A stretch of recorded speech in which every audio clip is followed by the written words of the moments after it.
alaikum masu kallon mu da sauraron mu, barkan mu da sake saduwa da ku a cikin wannan tasha ta ku mai farin jini wato MMCD TV 24. A yau ma muna ɗauke da labari na nishadin ƙarshen mako.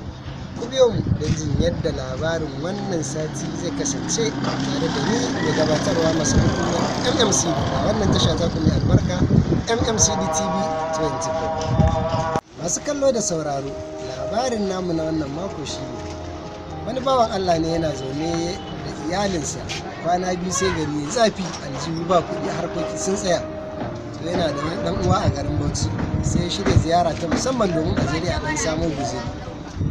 Ya je ya sauka a gidan Alhaji, da yake ɗan uwan nasa attajiri ne. To ran da ya sauka ranar farko da aka kawo abinci, ya ɗan fara ɗanɗana naman miya abincin gidan, sai ya ji nama mai zaƙin da bai taɓa jin irinsa ba.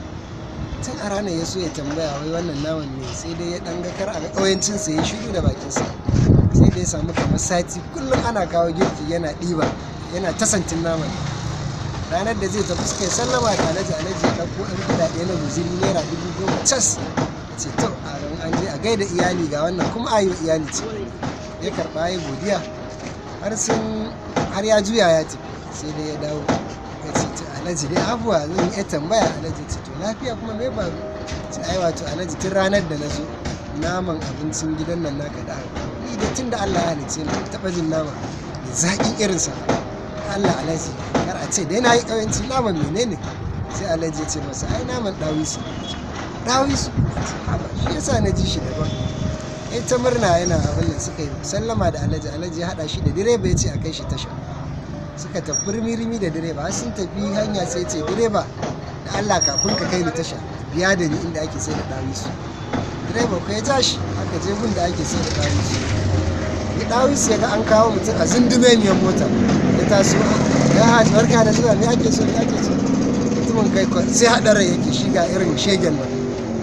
Muna zuwa ya lele ya ce yawa ga wani ƙato can.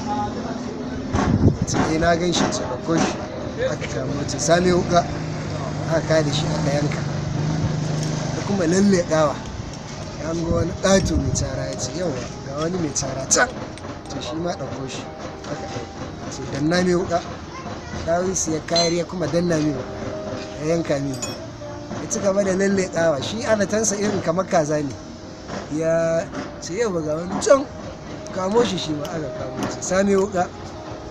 Ɗawisu har ya kada ɗawisun nan zai yanka, sai dai zuciyar shi ta bashi irin hanya mutumin na ya san kuɗin ɗawisu, sai dai ya ɗago ce to Alhaji in fa an yanka wannan 90,000 kenan.